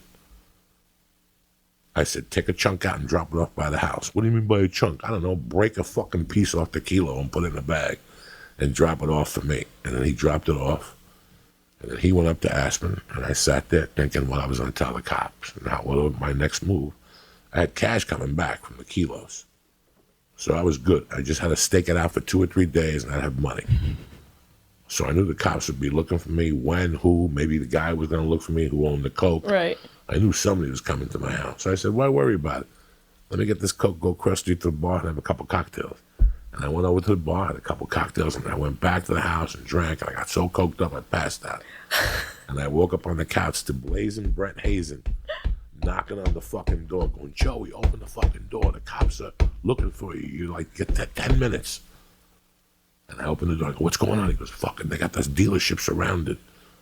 Cops are all up there looking for you. What'd you do? And I go, I don't know. And he goes, the managers. I don't know. The managers holding Everything. them off. They're telling them they don't know what your address is, but they're coming. So I grabbed everything, and me and Brett, I went up to the corner. It was like a King Supers. That's a supermarket chain. Yeah. In Boulder. And I went there, and I called my girlfriend. I told her what I had done. It backfired. The cops were looking for me, and she's like, I'll come get you. And I checked my pockets, and I realized I didn't have my weed with me. I left without my weed. So I walked around the back of the neighborhood, jumped in my house. The cops were sitting in front of my house. I jumped in, took my weed and my pipe, and I left. You went back for your weed when the cops were at the house? This is just to let you know the state of mind. Wow. But that night before I left to get coked up, there was a knock on my door, and it was Tidwell, my partner. Yeah. And he had Vela in the trunk of the car already. And he came over and he goes, hey, okay, you got me, but we still got to make money. I need money for that divorce. And he goes, there's a guy with a pound of hash staying at a hotel up the road. Let's go take that. And I go, no, you go take that. You're on your own. And he goes, if you don't fucking come with me or some shit, I'm going to call the cops or whatever the fuck it was. And I just pulled my gun on him. I said, just leave my property, dog. Don't ever fucking come back here. Because I knew I was already in trouble. I didn't know what was going to happen. And you want me to tell you what happened? Nothing. The guy was driving Vela to the bus station. And it was in a bad neighborhood, but he was driving without his headlights on. And he got pulled over. You would have gotten pulled And the the cop fuck said, over. I wouldn't have been in the car. I would have never been in that car. That was his job. Yeah. I don't put myself in a car like that. That's why I never stole a car. I don't like stolen cars. Because you got no alibi. Yeah. You're in the car. You're already in the car. I don't like stolen cars. You're screwed. So when he said license and registration, you heard, the guy was in the back of the trunk, and they opened up the trunk, and Vela never ratted. Here's what you guys got to remember. Vela, the victim, never ratted. It was Tidwell that told him everything.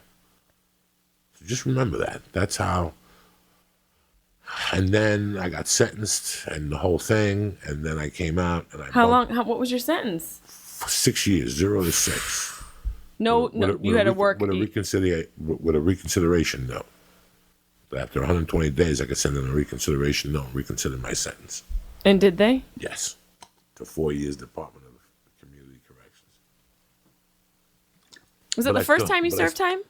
Yeah, that was the only time. Wow. And then I came out. I didn't bump into them. I went back to New York. I got into comedy. I got out in 90. I got into comedy in 91. I fell on my ass in 93. And when I came back in 94, I bought coke from him. I bumped into him in a bar in Boulder. And I bought coke from him. Oh, my. And Full circle. But he was a little like, he was rekindling so moment. fucked up. And he had a scar on his face. And I go, what happened? He goes, after you kidnapped me, I got kidnapped again. He was like in a, he was just in a cycle also. Yeah. And that's what you guys got to remember. You get stuck in that shit. He was in a drug cycle. He was hanging out with major drug dealers. Yeah. People pulling guns and all that shit. He's stuck in that life. He was just a nice white guy from Boulder. He didn't want no fucking problems with nobody. He was just a nice white guy from Boulder. Looking for love in all the wrong places. That's it. And then... Did he ever get the money for the divorce? The other guy? The other dude? I don't know. They gave him 10 years. Wait. Tidwell. He confessed and he got more time than you? Because he was on parole. Oh. And he got caught. He got caught with weapons. The guy was in his car. He really had no alibi. Yeah. He really had no alibi. And then he just ratted on all of us. That was just the funny thing about it. Jeez. That Vela never said a word. It was Tidwell that told him everything. Isn't that how it always works, though? It's always like the dude. It's not like the victim so much as it is like just the ratty fucker in the group. He didn't testify because I plea bargained. So he didn't have to testify in court. Vela testified in court and talked about his experience that he was put in a closet with a pit bull and all this shit. Because this Tidwell guy had the pit bull. So after I left, they're saying, so what my attorney had to prove was that I didn't have knowledge that this was going to go down. That was my defense. But I always knew what I had done, and I felt shitty enough. So we were going to take it to trial, but if I lost, I'd get 48 years. Ooh. So I looked at it as, you know what? I'm going to do this for all the shitty things I did and start over. It's going to go balls in. Balls in. And you only got 4. And that's it. And then they reconsidered it to 4 with community corrections and all this shit. I had to tag on like volunteer work and all this shit. What was like the day you got out? Do you remember? What was the first thing you did? Eat? I would imagine people would just go eat. No, you go to the halfway house. Okay. And you eat TV dinners. Ugh. Like they give you like shitty food. Ugh. But you're already used to fucking prison food. Shitty food. Yeah. What a business that is. And you had to stay in for 72 hours for orientation. They had to piss you, see the levels of all the drugs in your system and all that stuff. Then they let you out from 9 to 5 to get a job. I got a job in prison. What was your job? What was your first job? Detailing. What does that even mean, Joey? Whatever. It was Detailing what? Cars. Detailing that pussy? So what I did was, I got a pager. All they wanted was to call a place and be able to get a hold of you and talk to you. Right. So if I would say to them, I'm going to fucking Jessimae's house, I got to write down Jessimae's number, Jessimae's address, and from time to time they would call Jessimae's. And so what I would do is I gave them a pager number. And it drove them crazy because I said, I work in a dealership that I'm never there. I didn't have a job. I didn't have a job at all. I didn't have a job at all. There was a garage I hung out at and talked shit with the owners there all day. But I didn't have a job. Were you just back into the hustle? I was just back into the house. Wow. I remember I wasn't allowed to drive, and one day I was at a light in a car next to one of the counselors. And I'm like, if this bitch looks over here, I'm done. Did you just put the seat back? No, I just looked the other way, and then the light turned green, and she went, and I just stayed there and made a left. I mean, I was hell on wheels. I gave him too hot. The first piss test I gave him bad was not even from snorting coke. It was from touching it, from weighing it. It would go in my fingers. It was a hellacious fucking time. And it was all brought upon by me. God didn't do it to me. Society didn't do it to me. No, the choices you made. Yeah, it was all my shit. Everyone's accountable for it. It was all my shit. it was nothing to do with nobody else. It was just a spell of fucking lies. That's it. Do you believe anybody who's in that life can get out? Yeah, I did. It took 15 more years after I got out of jail to realize that. What was the final point for you that you realized you didn't want to live in that life anymore? I was here. In LA, I was performing in the fucking game. in comedy. I had already booked movies and films and Mad TV and What about this Adam life was Sandler more alluring? movies and comedy and you got to remember, what life are you talking about? The sales of drugs? How sales did of drugs- comedy pull you out of that life? Because it seems like that life was so ingrained in you at that It point. became my first love. I knew that once I got the taste of it, I'm like, you know what? I'm onto something. Right. I don't want to admit it to myself and nobody else. So the other life was less But I may be onto alluring. something. The other life was getting old. Right. You're getting bored It of was that. getting old Yep. and being broke and Yep. being desperate and always wanting to do coke and always Right.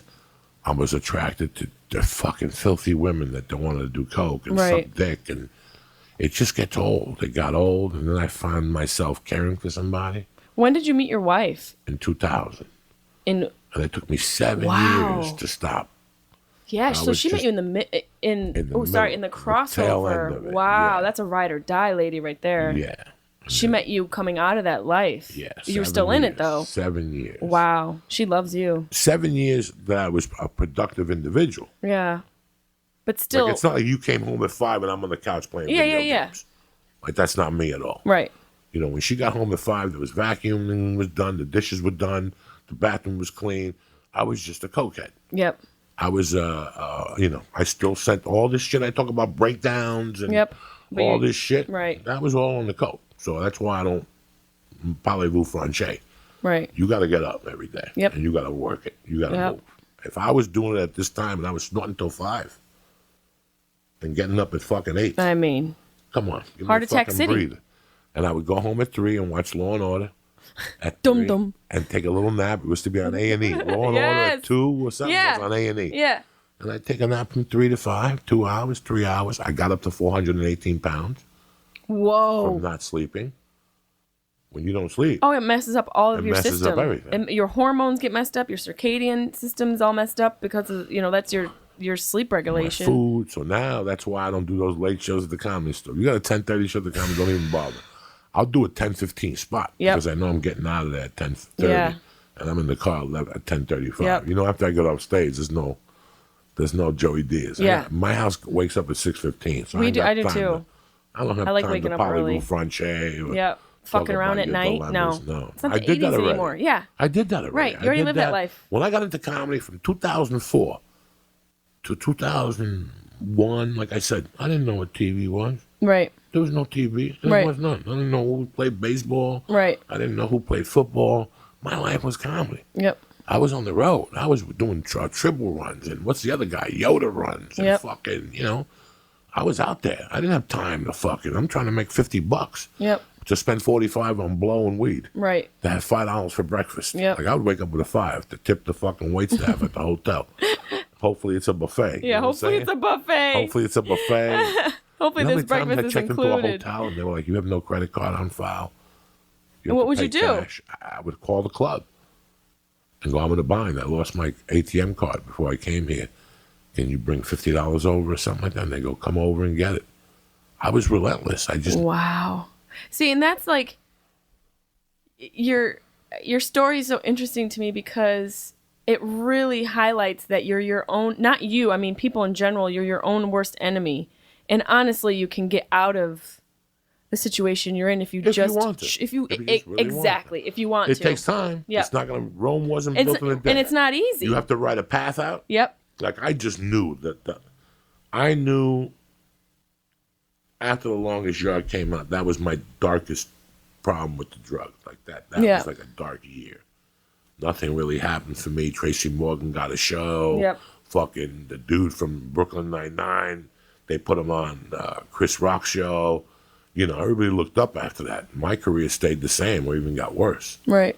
So I had a hard time. And then I just saw a lot of people having a hard time following me at the store. Yeah, and you're like, well, what wait the a second. fuck? So throughout all this bullshit that's around me, this is real. I only had two good things: this broad at the house In this comedy. and this comedy thing. And then you made that your nucleus. And then when I stopped in 2007, I remembered the other gift. Baby? That I had never lost. I had never lost it, but I hadn't used it either. What's that? My balls. I was balls crazy from the cocaine, and I was balls crazy but I remembered who I was, where I came from, and how I was going to act from that point on. And I didn't play the Hollywood game anymore. Ugh. Not that I ever played it, but now I didn't tolerate it. Right. And I remember one of my first missions after the cocaine thing was a commercial for Hardee's. And just to make a long story short, the guy said some shit to me just because he had a tattoo and a hat with a feather in it. One of those guys, I'm the director with his arm rolled up, with an assistant. And I went off on him. And he hid in this trailer. And he's like, "You're fired." I go, "Well, who are you going to get at 2 a.m. to shoot in Long Beach? You're going to waste Hardee's budget, and they're going to fire you. Come out here, apologize like a fucking man, and let's get on with this." Did he? Oh, yeah. And That's he shook the whole amazing. time. And I've never been spoken to. I said, "Yeah, because you're a cunt.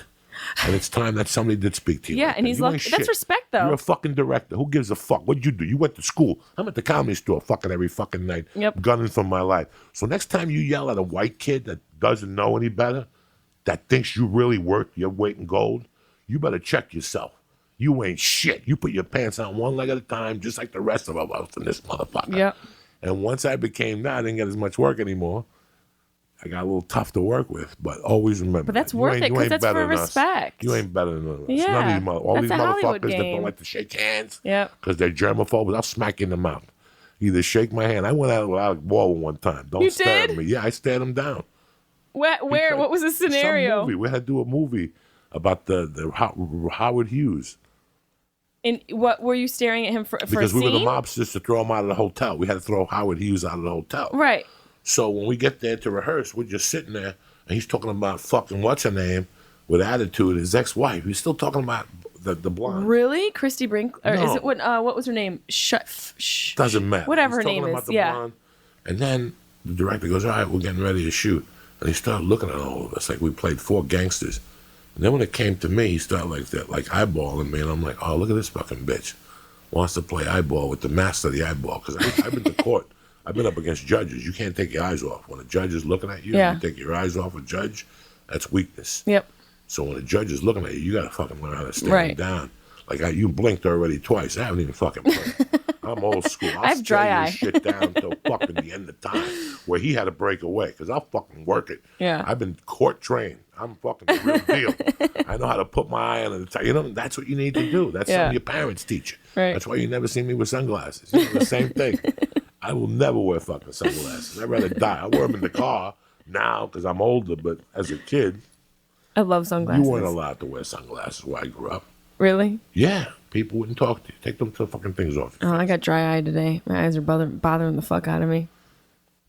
It's always a pleasure to Wait, see you, Jessimae I don't want to Peluso. leave you. I was just gonna say something. Wait, so Alec Baldwin, you stared him down, and then what? And then he took his eyeballs off me, and we shot the scene. And I got out of there. That's it. Nothing else happened. He didn't talk to me ever again. I mean, it's a fucking movie. What's he worried about? But this guy's one of those guys that smacks cab drivers, and he does smack cab drivers. That's right. He's a tough guy when there's 10 people. Yeah. To pull him off. Yep. Fluffing his feathers. They'd never see. If he would have got loud with me, I would have bitch slapped him, and the gay community would have sucked my dick because the gays can't stand that motherfucker. Really? Oh yeah, he called them faggots and shit on the set one day or something. Oh. I need your movie. I need the story about you. I'm just to happy be told. I'm just happy the kid fucking showed up, shook my hand, and I made my peace. That was one of the things. That's really amazing. You're not gonna make peace for all your sins. No, you're not. You can't. You're not gonna make peace for all your No. sins. But the ones you can, at least try a little bit. Yeah. That's all I ask. Like, But it's both sides, though. Now I know other people that both I sides. can't reach out to. I have people in my heart that I'm dying to reach out to, and I can't because I know how they're gonna come at me. Right. So I just leave it to God. Yeah, you got to That's leave it. You let it go. But I like that this dude came to you and also said he took accountability for where he was in his life. He was a motherfucker who got kidnapped. He said he put himself in that position. That's interesting. Most people wouldn't do that. It's 32 fucking years ago, Peluso. That's wild. Almost as long as I've been alive. That's a long That's time ago. insanity. That's why I tell people when I'm doing jokes, you can't judge people no more. You I can't. know what somebody did 30 years ago. No, well, let it go. Because I know 50 people who have been, they're completely different people. Yeah, Who were people in their change. 20s. Completely different. People. I mean, look Completely at you. different. Look at Completely you. different. You're a father and a husband. But I'm still a fucking crazy You're dude. still a fucking savage. Oh, yeah, I'm still a savage. I love it. I gotta tame my nails down from time to time. You got any dates coming up, you dirty bitch? Yeah, I'm gonna be traveling around. I'm gonna be in Japan this week for another USO tour. Jesus Christ. So I'm going to Japan tomorrow, and then I'll be in Atlantic City at the Hard Rock Casino. March, new one? Yeah, 19th, 20th, and 21st. That's a good club. Good for Yeah, you. I'll be How's there the then. boyfriend? What's going on? He's just adorable. How's Farmer you John know? doing? Farmer John. Where does he live again?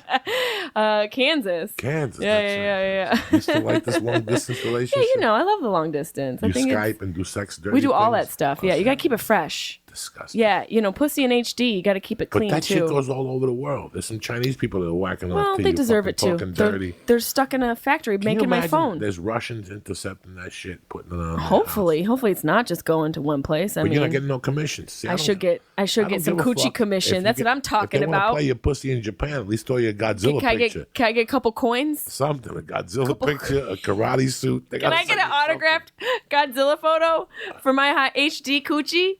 Where's my coochie commission? You're right. I gotta start. I should start charging anybody who sees it. Really, let Especially- alone I'm so scared of sending a dick pic. you should be. You have to. Yeah, you have to. I would imagine yours looks like a extinct animal, but I'll like show it to something you really after the show. mystical. After the show. I'll just show you my nuts after the show. And when you see that, you'll let yourself go after that. You'll go, you know what? I've seen some nuts in my day. Nothing like those things. I imagine yours look like parade floats. Oh my God. They have. God. They like were like a big when Thanksgiving Day parade float. I still remember like being 19 and chicks sucking my balls. It was a bigger banana than what they thought. Like the nut was a lot more than what they thought. And they just look at you with those big eyes like, I didn't know it was going to be this big of a nut. And that's just one of them. Jesus Christ. They look like bags filled with money. Oh my God. I was in Miami one time. And I met this girl in Boulder. We were friends. We were good friends. I liked her a lot. I knew she was a freak on the side. And that's what made me like her as friends. I never really tried none because it was too easy. It was Yeah. too easy. But then she was living in Miami. And that changed it. And I went to Miami to do comedy. And she showed up at the club, and we got blow. And then she's like, where's your hotel room? So I'm like, fuck it. Party's on. You know, she's the one that's saying it. Well, when I went to attack, she's like, before you know, I'm on my second day. I go, then let's not talk about it. Then She we goes, no, can't. I want some action.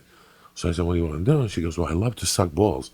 And we were out in the balcony. It was 4 a.m. We're coked up to I the have gills. never And she was sitting in like one of those chairs you sit in to suntan. ball sucking chairs. No, what are those Shaw's Lounge. Yeah, like the Shays Lounge. Yeah, like a chair lounge. Yeah. She was Like sitting a in pool one- chair, It right? was 4 a.m. in the pool chair, and I climb over the pool chair like a horse, like John Wayne before the racist comments. And I just Have dipped some my nuts. respect. And she looked at me and she goes, I hope your balls don't smell really bad. I go, no, they don't. I just washed them like an hour ago. I hadn't washed them in 6 hours, and I just did 2 shows at the Improv. They were 2 little sweat balls of death. I put that ball into her mouth, and she looked at me. She was like, is that just one ball? I had just one ball. She goes, Jesus Christ, what are the size of these things? And this had to be 25 years ago. Now that I'm 50, one's down to my kneecap, and the other one's down halfway, like half mast. And they do half And that. my left nut's bigger than my right nut. Oh, because- no. Yeah, you didn't know that? You got a swollen nut? Yeah, you No. have to be ambidextrous. Once- If you're lefty, your right nut is bigger. Oh. So if you're it's longer. Yeah, you got to use your hand, both your hands. Yeah, so by using this hand, Yeah. it's like, when you pull a rope up, Right. it's like a puppet. It's Right, like right. You have a Yeah. puppet for a nutsack. For a nuppet.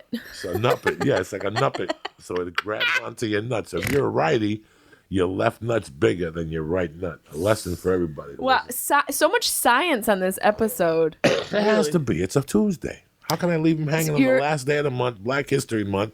They're still upset about Jesse Smollett and MAGA what and a fucking idiot. And the noose. You know what I'm saying? And people are going through different People are things. going nuts. Everyone's offended. Get some sleep and learn a language if you're offended. Take a nap and learn a new skill. That's what I say. I'm happy you got time to come on the show today. I'm always honored when you reach out to me. I want to come on your podcast. Yes. So please, let's put it together. Where do you tape? At the All Things Comedy studio. Here. Yeah, it's right down the street. I was just there before. Okay. Yeah, I would love to have you on. I got to do Mike Tyson on Wednesday. Whoa. I'm going to go smoke some reefer Yo, with Mike he's Tyson. gonna... Have you met him? Never. He's gonna fucking love you. Never. I FaceTime with him today. He is going... That is I'm going down so epic. I'm going down to the Spark with him for 2 hours. Oh my God. That's amazing. Yeah. You're going to have so much fun. No boxing, just New York. Yeah. New York City Reminisce. in the 70s and shit. Yeah. Oh, that's amazing. That's going to be awesome. And then next weekend, the 7th through the motherfucking 9th, Houston, Texas. I'm coming home, motherfuckers.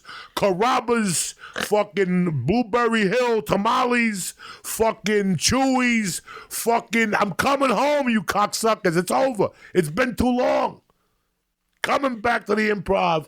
Thursday, Friday, Saturday. Saturday late shows already fucking sold out. So if you don't jump on these tickets today, you're going to be fucking doomed. I'm telling you right now.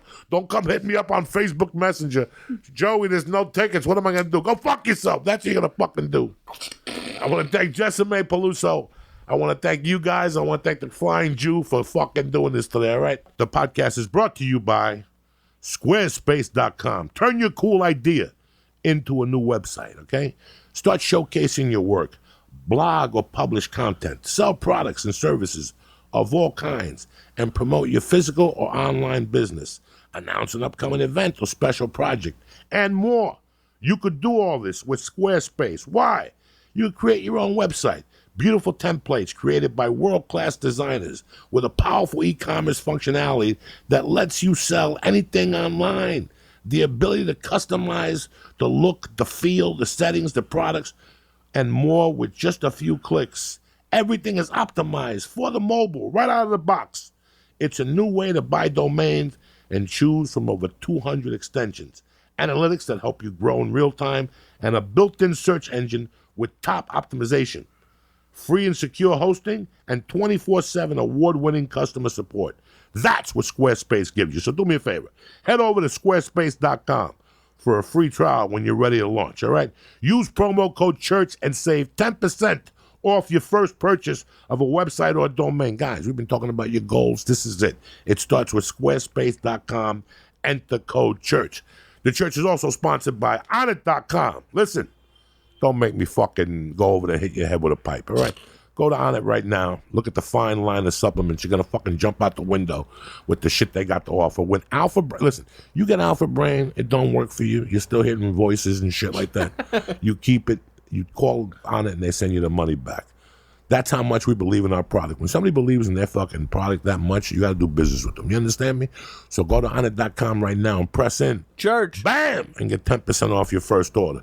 Again, I want to thank Jessimae Peluso. Again, I want to thank the Flying Jew.